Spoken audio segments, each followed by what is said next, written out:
You want me to cancel our trip to Greece because of your doctor's appointment? That's what my daughter said when I asked if she could drive me to chemo. I didn't ask for much, just a ride. 40 minutes each way. But apparently, that conflicted with an unmissable vacation. They'd booked it months ago, she said, and she sighed when she said it, like I was asking her to chop off a limb. It wasn't even the words that cut. It was the way she said appointment, as if I was being dramatic, as if chemotherapy were just some routine errand, like picking up laundry detergent or getting her nails done. Well, she added, maybe we can reschedule things when we're back. Okay? I swallowed the lump in my throat, said, sure, honey. Don't worry about it. That's what I said out loud. What I didn't say, I didn't choose this. I didn't choose the cancer or the nausea or the cracked bones or the fatigue that makes me grip the kitchen counter every morning just to stay upright. And I sure as hell didn't choose to feel like an obligation to the very person I once carried inside me. I hung up, sat still for a while, and watched the light move across the floor. It was 11:37 a.m. by the old clock in the hallway. I remember noticing the time. It was quiet, that kind of sharp silence that settles after disappointment. I stood up slowly, feeling the usual stiffness in my knees. Put the kettle on, made tea I didn't drink. I must have just sat there, holding the warm cup, staring at the fridge. The calendar still had a pink circle on the date. Treatment, 1 p.m., room 206. Later that afternoon, I opened my Facebook, a habit I should have dropped years ago. And there they were, smiling, tan, holding cocktails the color of mangoes. My daughter, her husband, and their 2 boys standing on a sunlit cliff in Santorini. We needed this, the caption read. Family first? I stared at those words. Family first. Until they stopped making sense. When did I stop being part of that word? That night, I didn't sleep. Not from the pain, not from the drugs, just from the heavy churn of thoughts. Every time I closed my eyes, I saw their smiles against the backdrop of whitewashed villas and blue roofs. Her sun hat tilted just so. My grandsons with their arms draped over her shoulders. I never blamed her for needing a break. But I did blame her for pretending. Just tell me the truth. Tell me you didn't want to deal with it. With me. With hospitals and the smell of disinfectant and the rattling sound I make when I'm too tired to sit up straight. That I could understand. But don't post pictures with hashtags about gratitude and then leave your mother alone in a waiting room. The next morning, I called the clinic myself, asked if they had any transport options. They did. A shuttle, twice a day. You had to wait in the cold sometimes, and the driver didn't always help you to the door. But it was better than nothing. Will you be coming alone? The nurse asked. I paused, then said, yes, I'll manage. She hesitated. You sure you don't want someone with you the first time? It helps. I smiled into the phone, though she couldn't see it. No, dear. I've been alone before. I didn't mention that I'd also delivered my daughter alone in a cramped county hospital room during a snowstorm in 1972 because her father had gotten stuck on the highway and missed it. I didn't mention that I'd raised her while working night shifts at the nursing home, drinking instant coffee and sewing her clothes by hand. I didn't mention that I once went without heat for a whole winter to pay for her braces. I didn't say any of that. I just confirmed the appointment and thanked the woman kindly. Because that's what you do when you're an old woman. You keep the story to yourself. You let everyone else believe you're fine. The shuttle came at 8:05. A battered white van with peeling decals, and a driver who looked no older than my youngest grandson. He didn't say much, just glanced at my name on the clipboard and nodded toward the back seat. The step was high. I gripped the door handle with both hands and hoisted myself up, trying not to show how much it hurt. He didn't offer help. Not that I expected it. There were 3 others already inside. An older man with skin the color of wax, a woman knitting something blue without looking, and a young girl who stared at her phone like it was feeding her oxygen. None of us spoke. What was there to say? We all had our bags, our silence, and the weight of something we weren't allowed to complain about anymore. Cancer wasn't tragic these days. It was just a plot twist. Something to slap on a t-shirt with a ribbon and call awareness. The ride took 47 minutes. I know because I counted every turn. When we reached the clinic, the driver didn't even glance back. I climbed down slowly, steadying myself on the edge of the door, and walked toward the entrance. Room 206 smelled like bleach and mints. Too clean and too sweet. The nurse who greeted me wore bright pink scrubs and had a name tag that read Talia. "First time?" she asked gently. I nodded.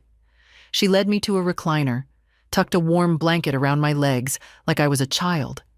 I hated how good it felt, how kind she was. It made everything inside me tighten. "You can put your bag there. I'll start the IV in a minute, okay?" I nodded again, wordless. Once the needle was in, she adjusted the drip and smiled. "Just rest. We'll keep an eye on you." I closed my eyes and listened to the sounds.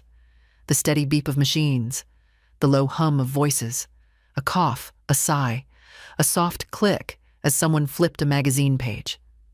No one cried. No one ever does. There's an etiquette to suffering. You endure quietly so you don't embarrass anyone. 2 hours later, I was done. I stood too fast and had to grip the chair to keep from falling. Talia rushed over, hands out. "Easy, Mrs. McCarty. Let's sit a second, okay?" "I'm fine," I said, too sharply. "Just dizzy." She didn't argue, just sat beside me, handed me a cup of water. "You came alone?" "Yes." "Is someone picking you up?" "No." I looked away. "I'll wait for the shuttle." She hesitated, then nodded. "Okay, we'll make sure you're steady before you go." Kindness again. Too much of it, and I'd break. I sat in the waiting room afterward, sipping the water, watching the parking lot through the glass. SUVs and sedans pulled in and out, spouses leaning on each other, a man holding his wife's purse while she adjusted her wig. And I sat alone, a paper cup crumpling in my hand. When the shuttle finally came, the driver looked bored. "You McCarty?" "Yes." He opened the door, didn't speak again until he dropped me off. At home, I kicked off my shoes and sat in my kitchen, staring at the backsplash I'd tiled myself 20 years ago. The grout lines weren't perfect, but they'd held. So had I. For a long time. I checked my phone. No messages. Not from her. Not from either of the boys. I didn't expect flowers or confetti, but maybe a "how'd it go, Mom?" wouldn't have been too much. I scrolled again, and that's when I saw it. More photos. This time they were on a boat. My daughter in a flowy sundress. Her husband in swim trunks, holding a glass of wine. My grandsons doing cannonballs off the side into a cerulean sea. The captions said, "Living our best life. Family bonding, are grateful." I stared at that last word, grateful. And something in me, quiet for years, stood up. I'd made excuses. For decades. For her tone, her distance, her forgetfulness. "She's busy," I used to say. "She's stressed." "She means well." But there's a line. And today I'd crossed mine. Not in anger, Not yet. In clarity. That night, I took out the old photo box from the top shelf in the hallway closet. Not the albums. They were for visitors, tidy and curated. The box was for me. Untamed, scattered, full of corners and creases and truth. I sat at the kitchen table with a blanket around my shoulders and spread the memories out like cards in a game I'd never learned to win. Here was one of me holding her, wrapped in a hospital blanket. June 12th, 1972. I remember the heat that day. No air conditioning in the ward, just a single fan creaking on its base. She was red-faced, screaming, a little bundle of fury and need. I was 25 and terrified. Her father had gone missing for 3 days, showed up drunk and barefoot at the hospital just after they stitched me up. I didn't leave him right away. That came later. 3 years later, in fact, after he slammed a door so hard, the glass shattered and cut my arm. I packed a bag, picked her up, and left while he slept. There was a picture of our first apartment after that. Second floor, crooked porch, radiator that hissed like a snake. She was 4 in that photo, sitting on the kitchen counter, dipping a spoon into a mixing bowl. We'd been making pancakes for dinner, not because it was fun, but because flour, eggs, and water were all we had. I remember her laughing, sticky batter on her chin. I remember working double shifts at the hospital, missing her school plays, coming home to find her asleep in front of the TV, clutching a blanket I'd crocheted out of leftover yarn. The next photo was her high school graduation. She was beaming, hair done up in curls. I stood beside her, a little heavier back then, in a thrift store dress I'd hemmed by hand. Her father didn't show up. I remember how tight her grip was on my arm as they called her name. Then came college. First acceptance letter, first dorm move-in, the goodbye hug that lasted too long. I cried the whole drive home. She didn't come back for Thanksgiving that year. Said she had papers to write. I believed her. I kept believing her. When she started her job in Boston and called once a month. When she met that man and didn't tell me until they'd already moved in together. When they eloped instead of having a wedding. When the boys were born and I was only invited to the christening because her husband's mother couldn't make it. Every time I felt the sting, I told myself it was fine. She's busy. She's doing her best. She doesn't mean to forget. But the truth was in these photos. Not just in who was present, but in who wasn't. As I sorted through the images, I realized how many had only one adult in them. Me. She was in the photos, but never behind the camera. I'd done this alone, not perfectly. God knows I made mistakes. I was impatient, stubborn, sometimes too tired to listen. But I'd shown up. Every damn time. And now? I couldn't even get a ride to chemo. Not because they were working. Not because of illness or emergency. But because they were sipping cocktails in the Aegean Sea. Tagging themselves with gratitude. I gathered the photos back into the box with trembling hands. Not from sadness. From something older. Older than grief. Older than guilt, rage, not the shouting kind, not the dramatic kind, the cold, silent kind, the kind that clears the air, that makes things visible.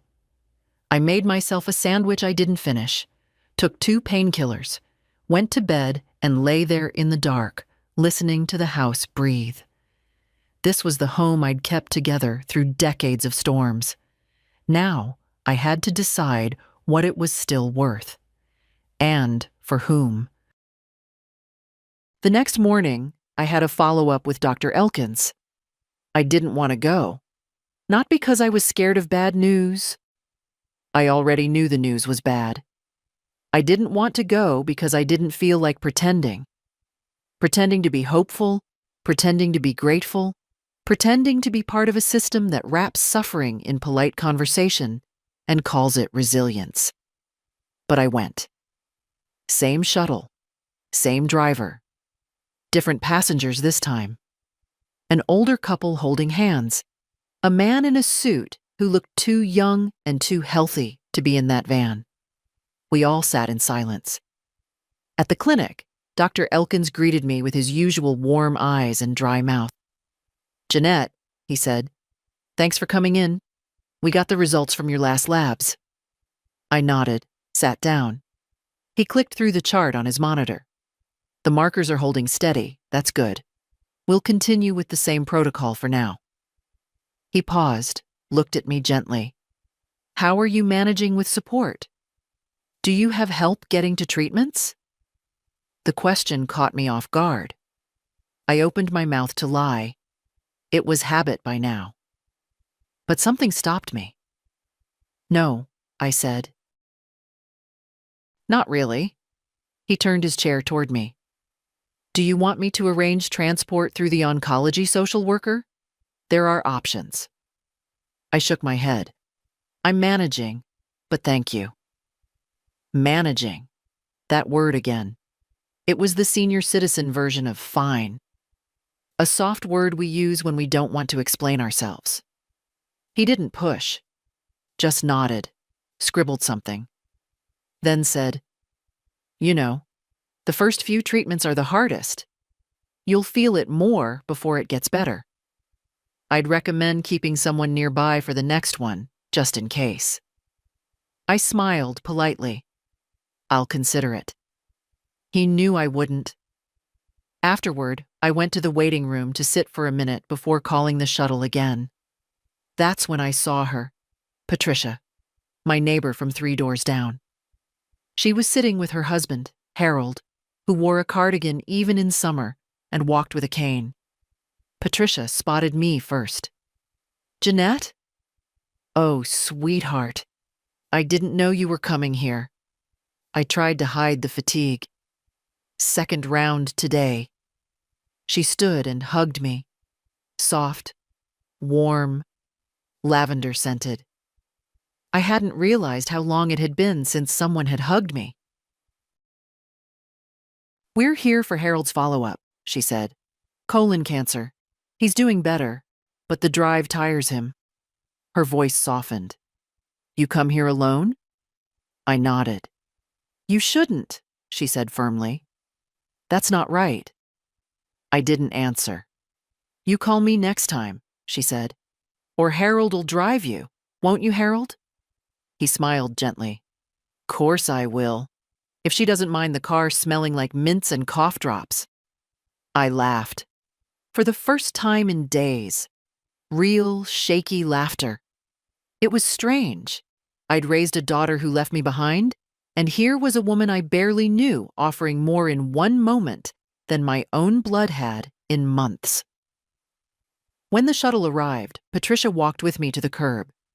She didn't say much, just squeezed my hand and said, "You're not as alone as you think." I nodded, climbed in, and watched her disappear behind the clinic doors.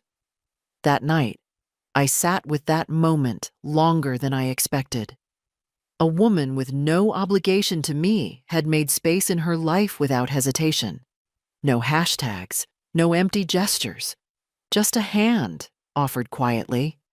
It wasn't everything, but it was enough to remind me what dignity looked like. The next morning, I opened the drawer in the hallway table. The one I hadn't touched in years. It stuck at first. The wood swollen from seasons of humidity and silence. Inside were envelopes, dozens of them, receipts, bank statements, copies of checks I'd written over the last 30 years, tuition payments, car repairs, down payments, medical bills not mine. I took them all out and spread them across the dining table, watching the paper form a history no one else had read. There was the check I wrote when they bought their first house. $50,000 labeled gift because her husband had insisted it couldn't be a loan. It's awkward if it's a loan, Jeanette.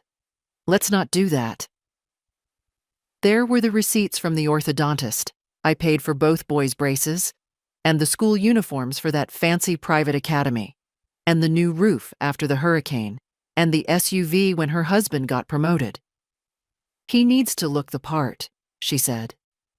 Each sheet was a silent transaction, a thread that had kept me tethered to them. I'd told myself it was generosity, that I was helping, that this was what mothers did. But now, under the fluorescent light in my kitchen, it felt more like tribute. A tax I paid for their approval, for a seat at the table, for the illusion that I still mattered. I found the card they'd sent for my 75th birthday. A generic Hallmark greeting. No message inside. Just love, Melissa and Tom. No thank you. No, I remember. No, I'm glad you're still here. Just ink on cardstock. Just enough to pretend. I gathered the papers into a neat pile. Then I took out a clean legal pad and started making 2 lists. What I gave, what I got.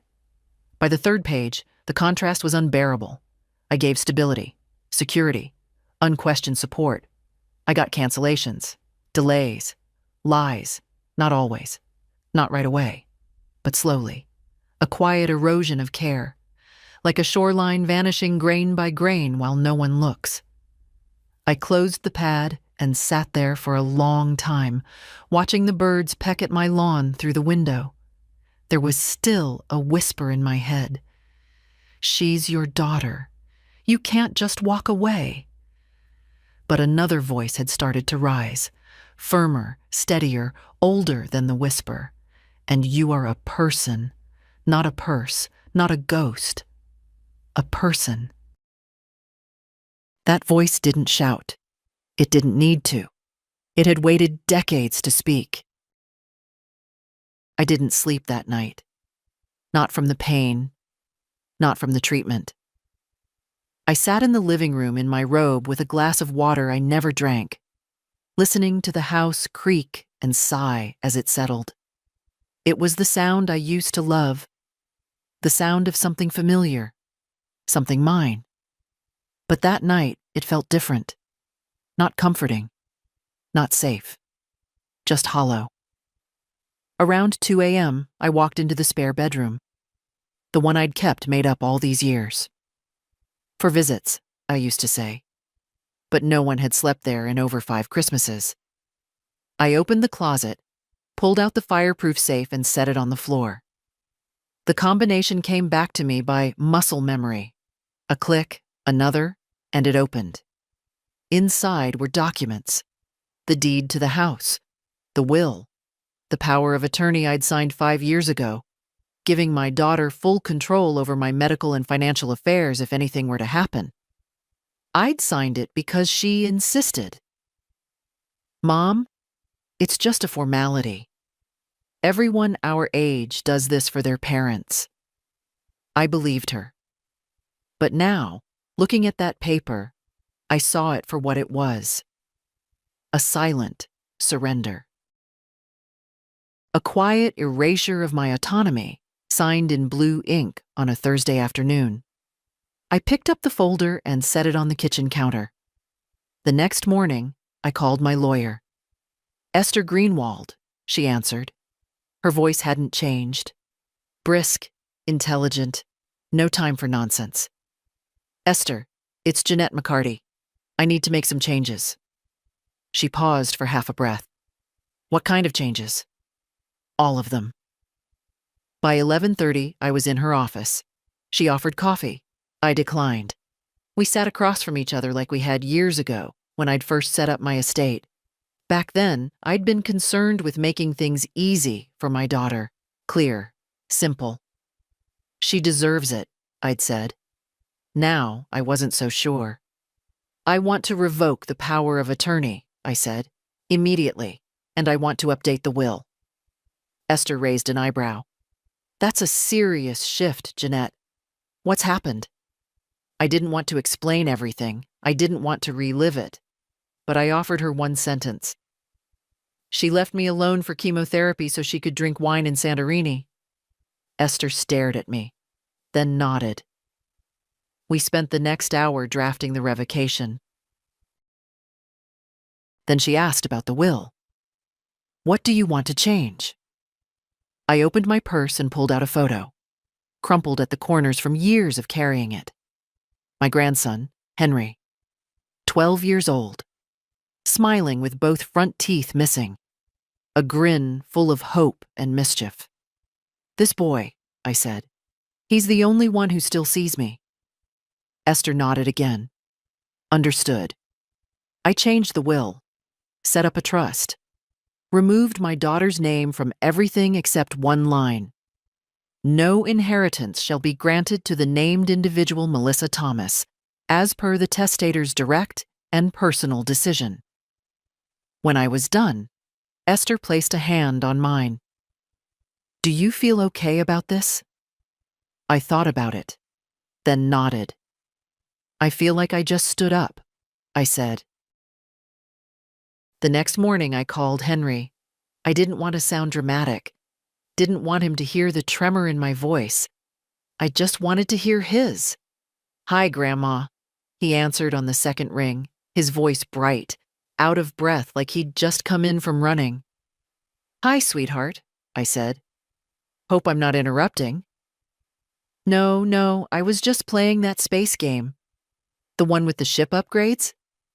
I figured out how to beat level 9. I smiled into the phone. I didn't understand a word of it, but it didn't matter. His joy was enough. Grandma, are you okay? You sound kinda tired. I had a treatment yesterday, I said simply. A pause. Did Mom go with you? No, I answered. Another pause. Then, oh. It wasn't judgment. It was confusion. That was worse in some ways. Children don't question love. They assume it's just there, like oxygen. He was quiet a moment, then said, I wish I lived closer. I'd go with you. Tears pressed behind my eyes. I looked out the kitchen window into the backyard where the hydrangeas had started to wilt. I know you would, I whispered. Grandma, he said after a while, can I come visit soon? Like, just me? Maybe we could make pancakes. I almost laughed. Do you remember how? No, he grinned. But you do. I closed my eyes. The pressure in my chest loosened just a little. Yes, I do. He talked for 10 more minutes. About school, his favorite teacher, a dog in the neighborhood that barked like a car horn. I let his words wash over me like warm rain. Ordinary, wonderful things. Before we hung up, he said, I love you, Grandma. I told him I loved him too, more than he'd ever understand. After the call, I sat in the quiet house and let myself feel something I hadn't allowed in years. Hope. Not the naive kind. Not the desperate kind. The quiet, grounded kind that comes from knowing that not everything is lost. That afternoon, I pulled out a notebook and wrote a letter. Not to Melissa, not to the boys, to Henry. It began. My dearest Henry, if you're reading this someday, it means you were the light I held on to when everything else dimmed. You made me feel seen in a world that had learned to look past me. I wrote for pages, not bitterness, not regret, just truth and love. And stories he'd never heard, about how I met his grandfather, about the time I got fired from the hospital for refusing to lie to a patient, about the day he was born, and how I waited in the hall for hours just to hold him first. I sealed the letter and placed it in the envelope with the documents Esther had prepared. The trust, the instructions, the copy of the new will. Then I slid everything into the drawer next to my bed. It wasn't a grand gesture. There'd be no announcement, no confrontation.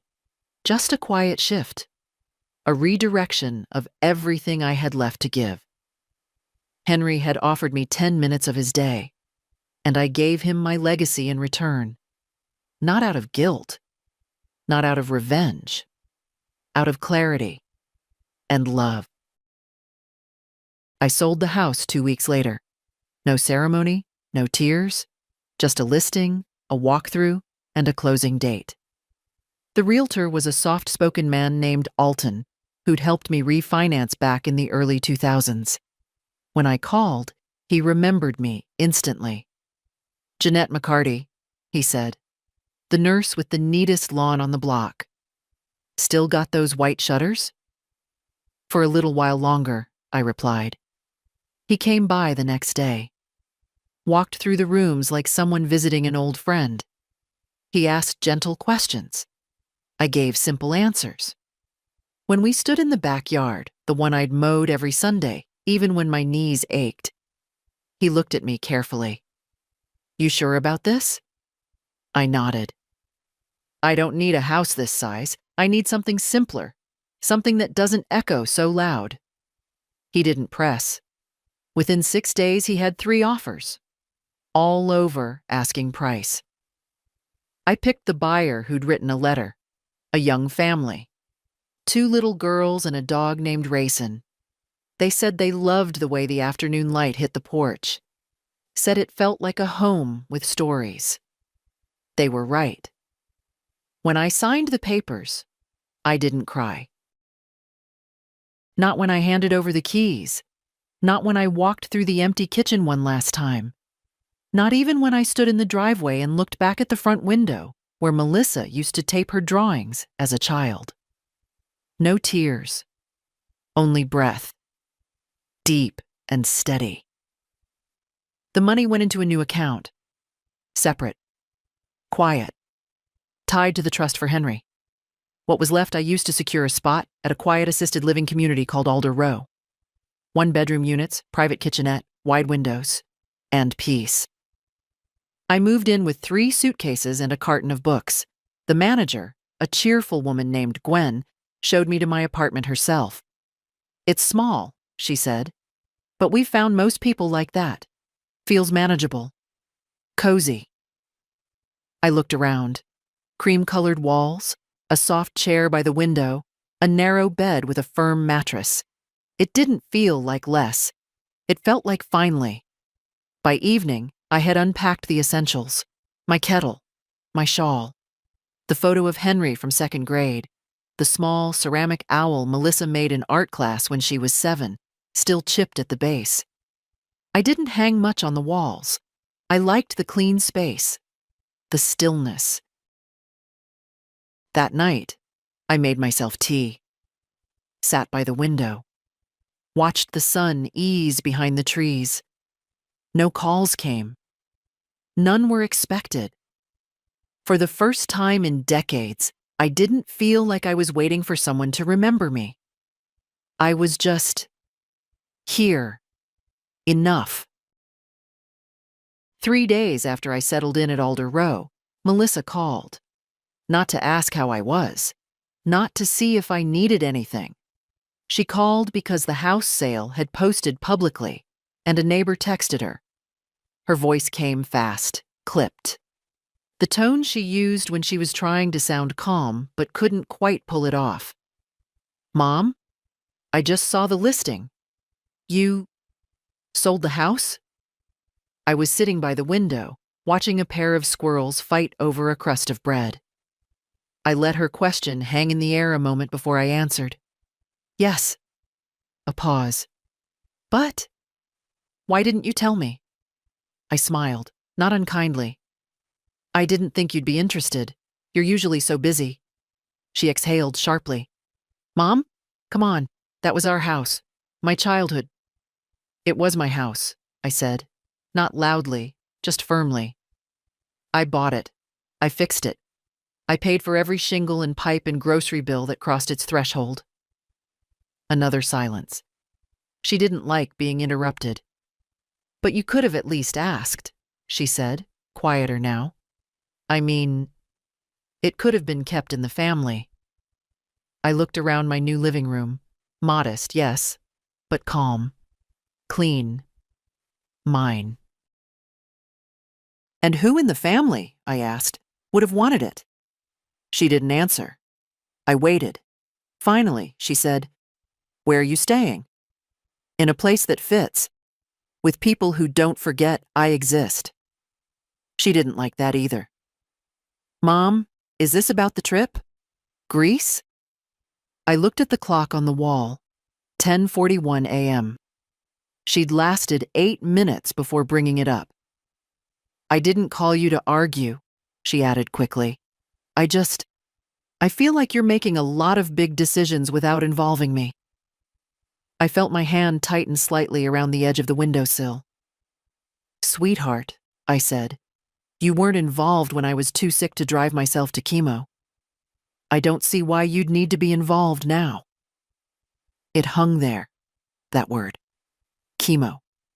She hated it. It reminded her I was still mortal, that I could still demand something real. There was a long silence, then a breath. "Are you mad at me?" That one almost made me laugh. "I'm not mad, Melissa. I'm clear. There's a difference." She was quiet. I imagined her standing in her kitchen, arms crossed, brow furrowed. The same look she used to give Henry when he'd break something, and she wasn't sure if it was worth getting angry over. "I just wish you'd said something," she said finally. "I didn't know things were that serious." And there it was, that accidental admission, that all this time she'd had no idea what was happening, because she hadn't asked. I didn't say anything. She cleared her throat. "So, are you okay at least? Where you are?" I looked around the room. Light. Quiet. A single orchid blooming on the windowsill. "I'm better than I've been in years," I said. And I meant it. We ended the call shortly after. No raised voices. No closure. Just a soft clicking silence as the line went dead. I sat with that silence for a long time. And for once it didn't feel empty. It felt like space. Room to breathe. Room to begin again. I began packing long before the moving truck came. Not things. I had little left that felt essential. But habits, thoughts, old rehearsed excuses. The apartment at Alder Row filled up slowly. A book here, a cup, a sweater draped over the arm of a chair. I didn't rush. For once, I let the space tell me what it needed, not the other way around. Every morning I made tea, sat by the window, watched the light move across the floor like a silent guest. I'd never known how peaceful 9 a.m. could be when no one expected anything from you. I saw Gwen most mornings in the common room. Sometimes we exchanged a few words, sometimes just a nod. She never pressed, and I was grateful. There's a special kindness in people who know how to leave space around you. A week in, Henry called. "Grandma," he said, "Mom's kind of freaking out." I smirked at the ceiling. "Is she now?" "Yeah. She said you're not answering her texts, and that you changed your will or something. Is that true?" I didn't lie. "It is." Silence. Then, "Why?" I closed my eyes. Not because I didn't know how to answer, but because I wanted to answer right. "Because I needed to protect what mattered," I said. "And lately, Henry, that's been you." He didn't say anything at first. Then I heard him sniffle, just once. "I didn't do anything." "You didn't have to. You showed up. You called. You cared. That's more than anyone's done for me in a very long time." Another pause. "Are you mad at Mom?" I thought for a long moment. "No. I'm tired of waiting for her to be someone she never tried to be." "Grandma, I'm not telling you to pick sides," I added gently. "But I am telling you this. When someone shows you they don't value your time, your health, your presence, you have a right to walk away. He was quiet. Then, "Can I still come visit?" I laughed softly. "Of course, the guest chair is already broken in." He chuckled. "Good. I was worried I'd have to stand." We talked a little longer about school, his new math teacher, a girl who borrowed his notes and never returned them. I listened with the kind of attention I used to give patients in hospice. Full, still, present. After we hung up, I opened my top drawer, took out the sealed envelope with his name on it. I added a sticky note. Updated trust information inside. When you're old enough, open it. Love you. Then I closed the drawer. Later that day, I walked down to the mailbox. My knees protested, but I ignored them. The breeze was cool, the sky soft and unthreatening. The woman from 2B passed me on the sidewalk. She nodded. "How are you settling in?"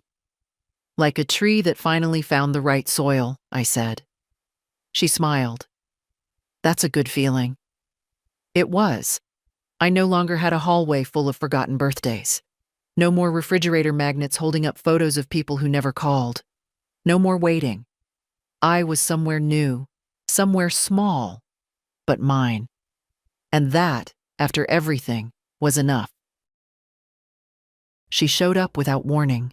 No call, no text, no announcement. Just her tall figure in a beige coat at the glass doors of Alder Rose lobby, her hand clenched around a designer purse like it held her dignity. Gwen knocked gently on my door. "Jeanette? There's a woman here. She says she's your daughter." I didn't react. Just placed my cup of tea down and stood. My heart wasn't racing. It didn't even stir. I was past that now. "Let her in," I said. Melissa entered with the awkward energy of someone used to controlling a room and unsure how to handle it when the room didn't respond. The door closed behind her. She glanced around, taking in the neat little apartment. The teacup, the blanket, the chair. I watched her catalog it all in her mind. She didn't sit. "You could have told me," she said. No greeting, no smile. "I did," I replied. "On the phone." She frowned. "No, I mean before you made all these changes. The house, the will, the account. I had to hear it from Henry." I raised an eyebrow. "So you did talk to him?" She folded her arms. "Of course I did. He's upset, confused." "No," I said gently. "He's clear." "You're the one who's confused." Her mouth tightened. She looked down at her shoes, then back up. "Why now?" she asked. "Why pull away like this after everything we've done for you?" I almost laughed. "What you've done for me?" I asked, voice calm but sharp. "Melissa, what have you done? In the last 10 years? Name one thing." She opened her mouth, closed it. "I bought your first house," I continued. "Paid for both boys' school. Covered bills when your husband lost his job. Watched your kids when you went on retreats. Sent groceries, money, checks, without you asking. And what did I get in return?" She didn't answer. I got ignored, forgotten, dismissed. I got phone calls on Christmas morning that lasted 90 seconds. I got excuses. And then, when I asked for one small thing, a ride to chemotherapy, I got a text from you saying you were busy, that you had a trip planned. Her voice rose. It was one trip. It was the only one that mattered, I snapped. Because I didn't need help with a chore. I needed you to act like a daughter. She stared at me, stunned, then softened her voice. I didn't realize how serious it was. "No," I said. "You didn't care enough to ask." Silence pressed between us. Then she stepped closer. "Mom, we can fix this. Just undo whatever you signed.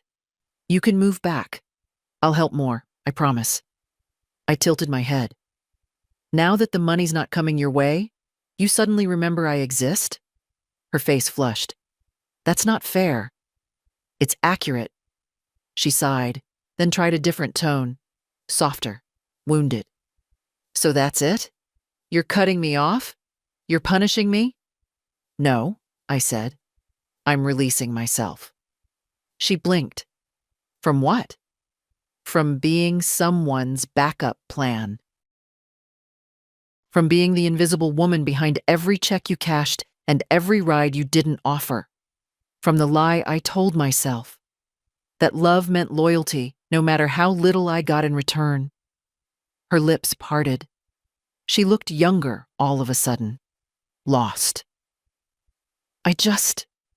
She whispered. I didn't think you'd ever really walk away. I didn't think you'd ever make me want to. That landed. She blinked hard, but didn't cry. I walked to the door. Opened it. Henry will always be welcome, I said. You'll have to decide if you want to be a part of someone's life without owning it.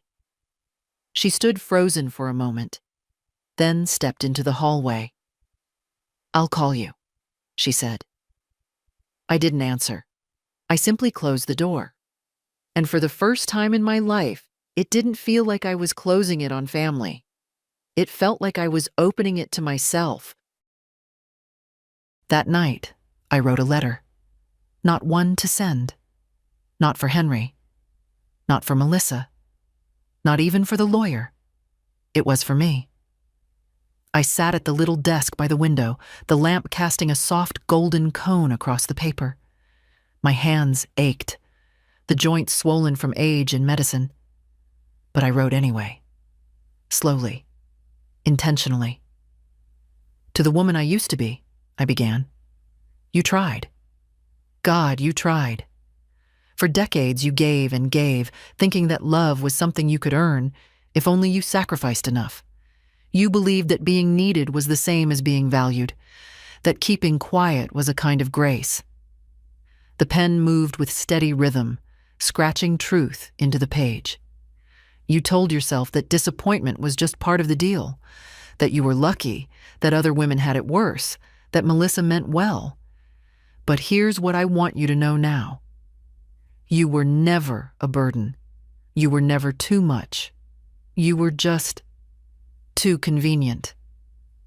I paused, looked up. The night beyond the glass was quiet. A single moth flitted near the porch light below. There is a price to silence, I wrote, and you paid it for too long. So I'm writing this now, not out of bitterness, but because you deserve the truth. It wasn't your fault. You were always enough. The tears came then, not sobs, not loud, just slow and quiet, slipping down like old grief unlodged by the right touch. I folded the paper when I finished, slipped it into the drawer. No envelope, no ceremony. A letter to the self I'd neglected. The woman who carried everyone else's weight while forgetting her own spine. The next morning, I felt lighter. I took my walk around the garden path behind Alder Row, nodded to a few other residents. I noticed I stood a little straighter. No one would have seen it. No one knew what had shifted. But I did. At lunch, I sat with Lorraine from 1C and Mr. Appleton, who always brought his own silverware because he said the plastic made food taste like glue. We didn't talk about anything important, just tomatoes and how the weather had fooled everyone this spring, but it felt warm. That evening, Gwen came by with a small stack of mail. "One for you," she said, holding it out. It was a card, plain white envelope, no return address. Inside, just a line in messy, over-inked ballpoint. "I'm sorry I failed you." No name. I didn't need one. I placed the card on the counter and left it there. No frame, no note back. Let her sit in that silence for once. Let her taste the truth without being rescued from it. That night, I slept the whole way through for the first time in months. No pills, no tossing, just sleep. Clean and deep and earned. It was Henry who brought the cake. A Thursday afternoon, breezy and bright. I was in the middle of repotting my one stubborn geranium when I heard a knock. I opened the door and there he was. Taller than I remembered, shoulders broadening, a light dusting of sun across his nose, and in his hands, a bakery box tied with twine. "Happy no reason day," he grinned. I laughed. Really laughed. The kind that shakes your ribs a little and makes the back of your eyes warm. "What's the occasion?" I asked, stepping aside. "Nothing, or maybe everything," he said. "I just missed you." We sat in my little kitchen. I made tea. He cut generous slices of something chocolate and rich. We ate like we had no one watching, like the world could wait. He looked around. "I like it here. It suits you." "It does," I said. "It's quiet in all the right ways." "Mom said it's small," he added, sheepishly. "Your mother confuses space with meaning," I replied gently. He nodded, like he understood more than I gave him credit for. Maybe he did. We talked about school. He'd made the debate team. He had a teacher who used to be a journalist and now gave assignments that felt like real life. He told me he wanted to study political science, or maybe history. And I listened. Really listened. The way no one ever listens when you're 17 and just starting to say what you want. After a while, he leaned forward. Serious now. "Grandma," he said, "can I ask you something kind of personal?" I nodded. "Of course." He looked down at his cake, then back at me. "Why did you change the will?" It didn't come out accusing, just curious. Thoughtful. I sipped my tea. "Because love without respect is just decoration," I said. "And I've spent enough of my life being ornamental." He tilted his head. "I don't want to give my life's work, my money, my trust, my name, to people who remember me only when they need something," I said. "You never forgot me." He swallowed. "I didn't do anything special." "No," I said softly. "You did the most special thing of all. You showed up." His eyes glistened, but he didn't cry. He just nodded. "Your mom?" he began, then stopped. "You don't have to explain her," I interrupted. "You don't owe her that." "But I feel caught in the middle," he admitted. "She's angry. Says you're being cruel. Says you want to punish her." "Do you think I'm punishing her?" He looked at me for a long moment, then shook his head. "No. I think you're just done waiting." That was exactly it. I reached across the table, touched his hand. "You'll never be caught in the middle, Henry.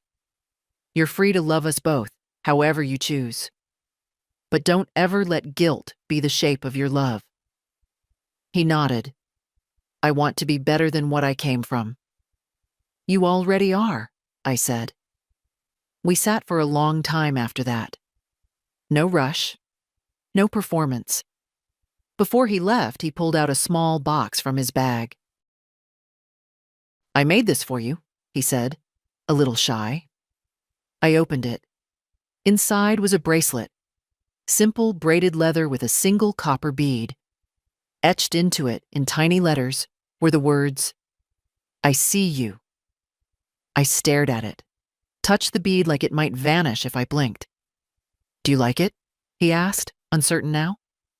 I didn't answer. I couldn't, not at first. Then I stood, walked around the table, hugged him, tightly, the way I did when he was small and frightened of thunderstorms. "I love it," I whispered. "I love you."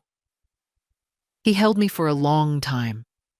When he left, I stood at the door and watched him walk down the path, tall and straight, the sun catching in his hair. When he turned the corner and was gone, I looked down at my wrist. The bracelet sat snug against my skin. Not heavy, just enough to remind me I existed, still, fully, and finally, in the right company. The residents at Alder Row threw a little autumn gathering that Saturday. Nothing extravagant, just cider in paper cups, a tray of cookies, folding chairs set out under the maple trees that dropped leaves like slow confetti. Someone brought a record player, and old jazz floated through the air like it had nowhere better to be. I wore my navy cardigan, the one with the mother-of-pearl buttons and the little mended patch near the wrist. I didn't need to impress anyone. I just wanted to feel like myself. Lorraine from 1C saved me a seat. "If you don't sit next to me, I'll end up beside Gerald," she warned. "He talks about his gallbladder like it's a person." I laughed and sat down. The sunlight was soft, the kind that makes your skin feel remembered. People brought things, photos, scarves, stories they'd already told 3 times and didn't care. We all knew the real gift was being able to tell it again. Around 3 o'clock, Henry arrived. He wore a rust-colored sweater and carried a brown paper bag with handles that barely held together. "Surprise," he said, handing it to me. "Don't get excited. It's mostly things from the farmer's market." Inside were 3 Honeycrisp apples, a jar of strawberry jam, and a small round cheese that smelled faintly of rosemary. I looked up at him. "This is the best gift I've had in years." He sat beside me and watched the old people chatter like sparrows. He didn't fidget, didn't check his phone. Just sat, like someone who understood that presence was a kind of offering. Gwen passed by and smiled. "Your grandson?" I nodded. "Yes, that's mine." She winked. "I see the resemblance." Henry and I shared a cider. He told me he was applying for a summer program, something at a university out west, and he was nervous about the essay. "What's the prompt?" I asked. "Write about a moment that changed your understanding of love." I looked at him. "Well," I said, "that's not vague at all." He laughed. "Yeah, I've started 3 times already." I thought for a second, then said, "Maybe don't start with the moment. Start with the lack of it, the absence. Sometimes that's where the shape of real love shows up." He didn't respond right away, just nodded slowly. "I think I know what you mean," he said finally. I believed he did. As the sun dipped lower, someone turned up the music just slightly. A saxophone wandered its way into a tune I almost recognized. Henry stood, held out a hand. "Dance with me?" I blinked. "Here. We'll embarrass the furniture." "Please," he grinned. "You always told me to say yes to joy, remember?" I did. I had said that. Years ago, after he broke his arm climbing a tree and cried, not because of the pain, but because he thought he'd never play soccer again. "Say yes to joy," I told him, "even when it hurts. Especially when it hurts." I took his hand. We danced, slowly, awkwardly, beautifully. He was too tall and I was too stiff, but it didn't matter. Lorraine clapped. Mr. Appleton whistled. Someone shouted, "That's the spirit." And for a few minutes, the world was reduced to a rhythm and a heartbeat, and a boy I'd once rocked to sleep, now keeping me from falling. When the song ended, we bowed dramatically. Laughter bubbled around us like wind. As I sat down, breathless, Henry whispered, "Thank you for not giving up." I squeezed his hand. "You gave me a reason not to." Some mornings now, I wake before the light. Not from pain, not from worry, just awake. I sit by the window and wait for the first shift of color in the trees. The kind of pale gold that slips across the sky like a quiet apology. No one sees it unless they're still. Unless they've lived long enough to know that beauty doesn't always knock. It just enters. The air carries that early scent of change. Damp leaves, distant smoke. Something old being made new again. My tea steeps slowly. I still use the same chipped cup. The one with the faded blue rim and the crack near the handle I mended with glue and stubbornness. I hold it carefully now. Not because it's fragile. Because I am. But not in the way you think. Not weak. Not breakable. Just weathered. Proven. I no longer measure my life by who checks in or who doesn't. I don't look at my phone for messages that never come. I don't set places for people who've made it clear they're only passing through. I set one place now. For me. Some days, Henry calls. Some days he doesn't. But when he does, it's never out of obligation. It's always real. I see the difference now between presence and performance. Melissa never called again after the letter. She hasn't visited. Not yet. And that's all right. Because I don't need an apology to close a chapter. Sometimes the clearest ending is silence. The manager at Alder Row asked if I'd help new residents settle in, show them around, share how I made the space feel like home. I said yes. Not because I'm healed, but because I'm healing. Slowly. Fully. On my own terms. I spend my afternoons reading, writing letters. Not always to people. Sometimes just to the air, to the girl I used to be, to the woman I became in her place. There's a quiet pride in choosing yourself after a lifetime of being chosen last. A gentle, private triumph in saying, enough, but never too late. If you're reading this, and some part of it feels familiar, if you've been forgotten, if you've been taken for granted, if you've waited by phones and windows and doors that never opened, I want you to know something. You still get to start again. You still get to change your mind, your plans, your will, your world. You are not just what you've given. You are what you choose now. So go on. Pour the tea. Sit by the window. Say no. Say yes. Say nothing at all if that's what peace sounds like to you.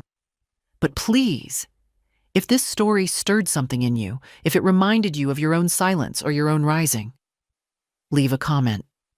Say, I'm here. Say, I know. Say what you never got to say before. Not for me. For you. For the woman in you who still waits to be seen.